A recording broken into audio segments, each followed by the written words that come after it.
ध्यान देना बड़ा सार बात, साधक के लिए हितैषी बात है।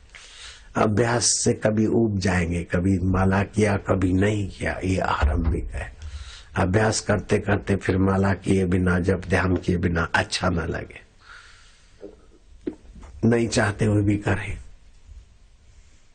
तो समझ लो तुम्हारे अभ्यास ने रुचि की अवस्था ला ली।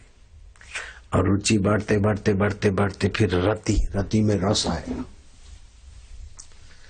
और वो रति में विकार शांत होने लगेंगे, आकर्षण शांत होने लगेंगे, गंदी आदतें शांत होने लगेगी।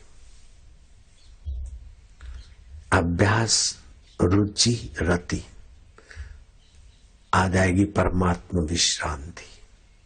फिर सब कुछ करोगे लेकिन मन परमात्मा में विश्रांति पाएगा।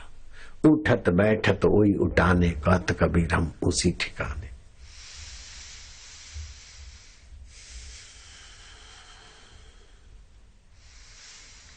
श्री कृष्ण ने कहा अभ्यास योग युक्ति न चेतसा नाने कामीना।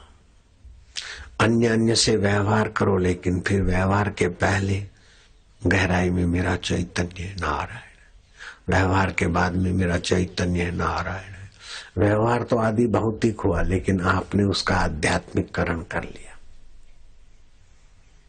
मान अपमान हो जाए तो मान हुआ, तो मरने वाले शरीर को देखकर मान हुआ। अपमान हुआ तो इसी का हुआ, उसको जानने वाला मैं ज्यों का त्यों। ये अभ्यास करो। ये अभ्यास थोड़े दिन में ही आपको रुचि में ले जाएगा, थकान मिटा देगा, पाप मिटा देगा, आकर्षण मिटा देगा, विकर्षण मिटा देगा, विद्रोह मिटा देगा, विद्रोहियों का भय मिटा देगा।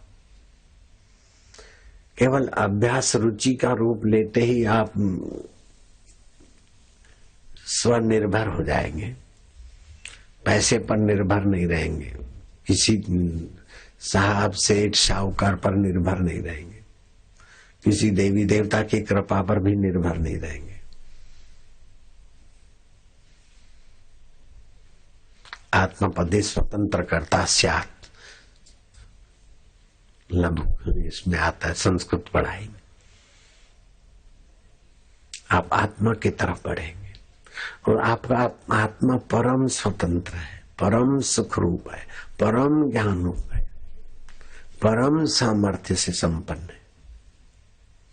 जिसको ये बात समझ में आ गई कि आत्मा सतरूप है, चेतन रूप है, आनंद रूप है, वो अपने आनंद स्वभाव में इतना उन्नत, इतना महान हो जाता है कि मनुष्यता की आखिरी ऊंचाई तक पहुंच जाता है।